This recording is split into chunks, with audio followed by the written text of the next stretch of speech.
Cruise news time, and well, the price of cruising's going up again. Cruise passengers are being forced to pay double. And that's just the beginning. We also have a cruise ship that's being impacted by Mother Nature. Yep, hurricane season is upon us. And let me ask you this, is it fair that cruisers who book cruises early get penalized for booking cruises early? I think that's happening. Yeah, we got to look at that. All that and more on today's episode of The Cruise Show. All aboard! Your ship is leaving. Talking about everything going on in cruising. It's the Lido Loca time. It's the Cruise Show. It's the Cruise Show. Hey, what's up, everybody? Welcome to La Lido Loca. Welcome to The Cruise Show.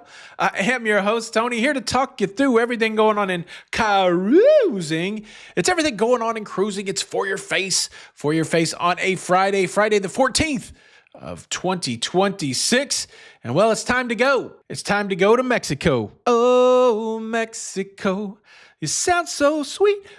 Shout out Ludacris. Yeah, let's go to Mexico, where the government there is doubling the fee for cruisers. That's right. This fee didn't even exist 2 years ago, but now it is doubling from what it was last year. The initiative to squeeze money from cruisers is in full swing. It started last year, July of 2025. A brand new tax that was never applied to cruisers, now applied. $5 per cruise passenger going to Mexico. And now a year later in August, that is now double. So starting back on August the 1st, if you go to Mexico, you will be charged a $10 tax for going to Mexico. Then if we fast forward to 2027, that fee goes up to $15. And then if we go to 2028, $21. So here in 2026, family of four making a port stop in Mexico, going to cost them $40 more than 2 years ago. And look, it's important to remember, this is an additional tax. This is on top of what the cruise lines have already negotiated with Mexico for port fees and taxes. The estimated windfall from this tax for the Mexican government is around $40 million annually, $40 million per year. The good news, if there is any in this story, is that it's only going to hit you one time. It's only once per itinerary. So if you go to like Costa Maya and Cozumel,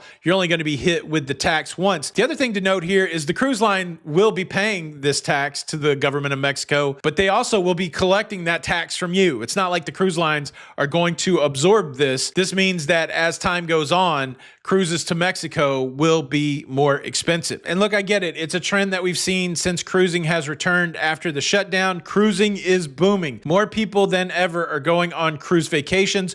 More people than ever are spending their hard-earned dollars on cruise vacations, and that's a big old pile of money. And so it just makes sense that lawmakers in Mexico or lawmakers in Spain or in the Netherlands, they're looking at all of these people coming to their location. They hear their residents crying afoul about over-tourism, and they got to pull some levers, right? One of the levers that you've seen pulled is restriction of cruisers. But another lever that's being pulled by a lot of locations is, yeah, let's have over-tourism. Let's just get the money from them. I've said it before, locations certainly have the right to determine what they want to charge for people to come visit there, but at the same time, cruisers have the right to choose where they go. And well, newsflash, increased cruise prices sucks for cruisers. As a consumer of cruises, I don't want my prices to go up. And look, cruise lines know their customers. Why do you think they're investing so much in private island spaces? I don't think that I'm savvy enough to look at my itinerary and say, okay, this one's taxing me more, or this one's not taxing me more, or this is the cheapest place to go. But I think now that I know that anytime an itinerary that I have may include Mexican stops, I'm like, well, am I really going to get off the ship in Cozumel? And yeah, you do get charged whether or not you get off the ship. It's not a you walk off the ship and they ring you up. It's every cruise passenger is going to be charged whether they get off the ship or not. I might start saying, okay, look, I just want a 4-day vacation. I'm not really that interested in seeing Cozumel. Why not just go to Perfect Day at Coco Key? Or why not just go to Celebration Key or Great Stirrup Key? Why not do that and save this tax money? I'm not that savvy yet, but like I said, if I keep seeing these taxes roll in, maybe. That's a great question. Are you like that? Are you looking at your itinerary thinking about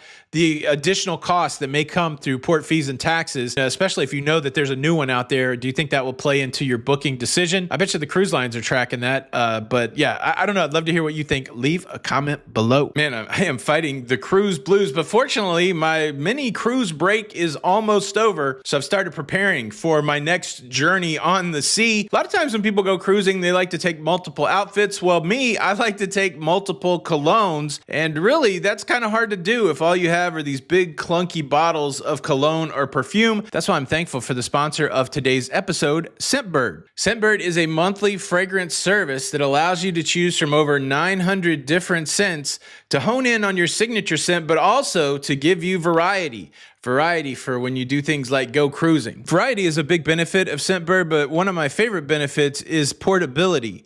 This is the dispenser that your fragrance comes in. It's stylish, it's travel friendly, it's easy to use, and it holds these vials of your fragrance.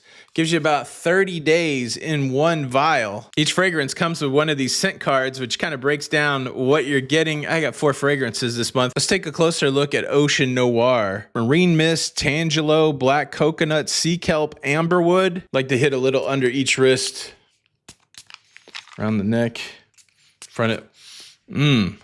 Wow. Flexibility, another benefit of Scentbird. You can stumble on a new fragrance you end up loving every month. Now, excitingly, you can try Scentbird for yourself. Scan the QR code on the screen or use the code LLLOCA for 55% off of your first month of Scentbird. Comes out to $8.97 for your first month and $17.95 for every month after that. Big thank you to Scentbird for sponsoring today's episode. And of course, speaking of cruise blues, one of the best ways to combat the cruise blues is to always be booked. Shout out to my friend Tommy Casabona. Always be booked. And for me, I'm booked. And excitingly, my cruise countdown is down to 6 days. 6 days until I cruise again, which means...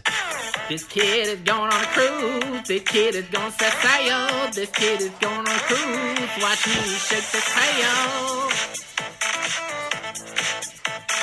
That's right. This kid is going on a cruise. This kid is going to set sail. I'm so excited. It's been a while. It's been a while since I've been on a cruise ship, and I can't wait to spend some time with the lovely Jenny B and some family.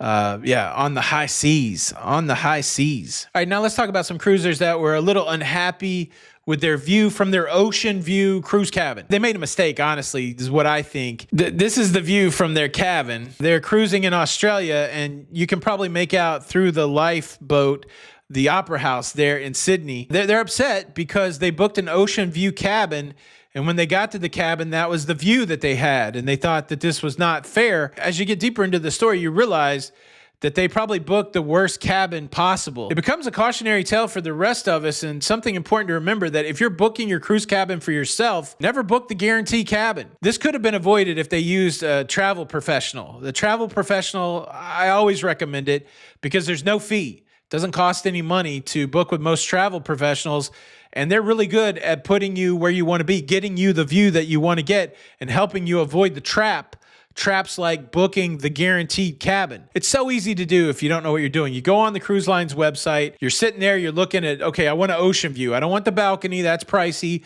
I don't want the interior because I might be claustrophobic. I need a window. I want the ocean view and I want to be able to see stuff. And then here it comes, the list of cabins. Boo, boo, boo, boo. They're usually, listed from the most expensive to the least. And down at the bottom, hey, there's a pretty inexpensive ocean view cabin. It says it's guaranteed, but I don't really know what that means. Maybe the price is guaranteed. Let me pick that one. And then they pick that one and it says, okay, guaranteed cabin, ocean view could be obstructed. What does that mean? I don't even know all I know is I want the ocean view and this is the cheapest cabin. Let me book that. And then you get on the cruise ship and you realize that those things that you didn't know what they meant, guaranteed and obstructed view, mean a lot.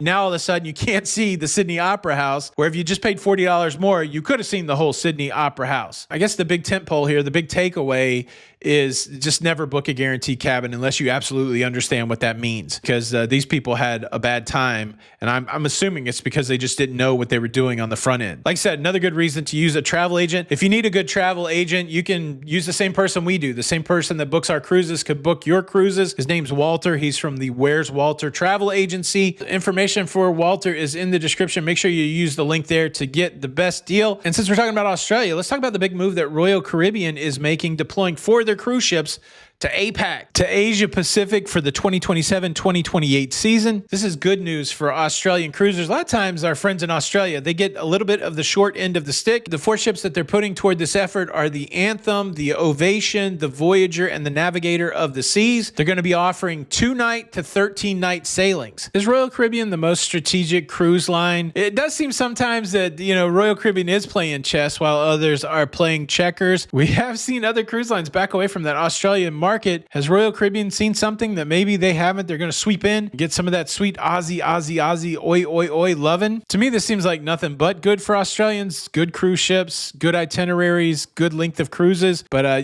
there could be something that I'm missing. So let me hear from you if you're down there in Australia. What do you think about this move by Royal Caribbean? Now, we got to talk about this cruise itinerary that's been disrupted by Mother Nature. And we also need to talk about whether or not cruise lines are unfair to cruisers who book their cruise early. But before I do that, let me quickly invite you to subscribe. If you like staying up to date with everything going on in cruising, please consider subscribing with the notification bell on.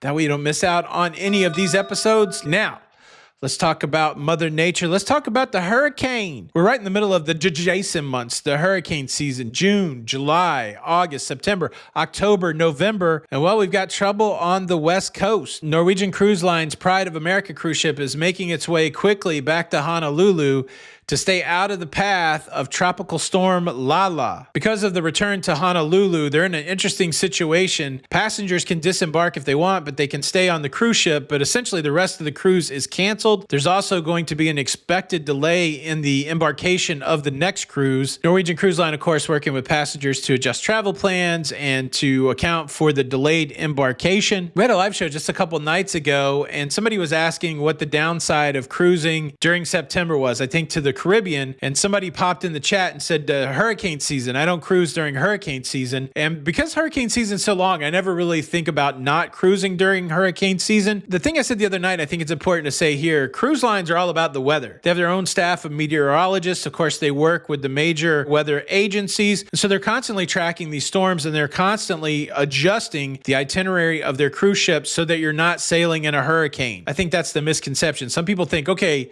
if I'm on a cruise during hurricane season and my itinerary happens to go where the hurricane is, that means I'm just going to be in a cruise ship riding a hurricane out, riding out the storm out. That's not the way cruise lines do it. They know where the storm is and they avoid the storm. Probably should run a poll to get better data, but I am curious.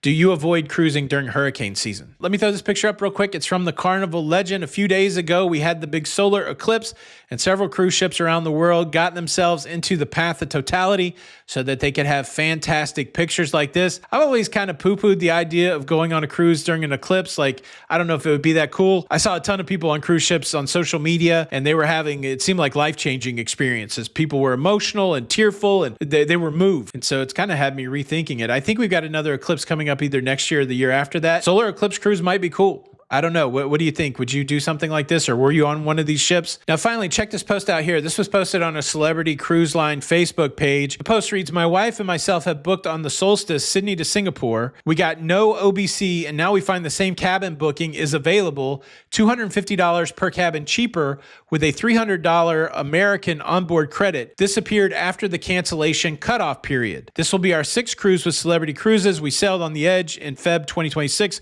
got no OBC.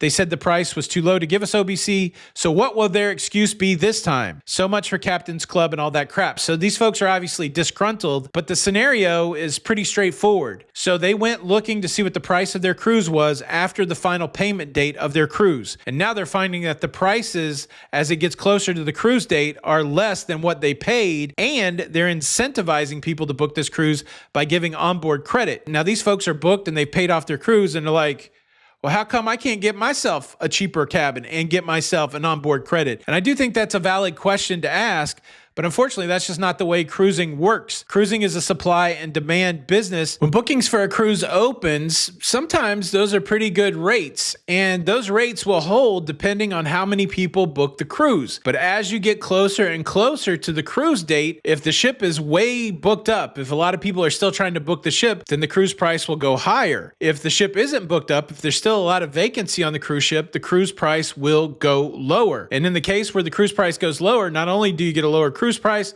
but sometimes you'll get incentives like onboard credit. Now, unfortunately, because of that, it really only benefits people who haven't booked yet. Part of the business model for cruising is locking people in at a certain rate and keeping them at that rate. And for most cruise lines, the final payment date is when your rate gets locked in. There's not much you can do after final payment date if you're already booked. Them's the facts of life. You take the good, you take the bad, you take them both, and there you have the facts of life. The cruising facts of life. Were you Team Blair or Team Joe? I was always kind of Team Joe. Team Joe. But is it right? Certainly, these passengers don't think it's right. Is it a reasonable thing for cruise lines to do to lock in those rates and then offer discounted rates to get their ships filled up? Or do you think it's an unfair business practice? I'd love to hear what you think about this one. Leave a comment below. Look, that's everything that's going on in cruising. Thanks again to Scentbird for sponsoring today's episode. Scan the QR code that's on the screen. Use my code LLLOCA to save 55% off of Scentbird. This is Tony for La Lita Loca, and until the next time, we'll see you on the Lido.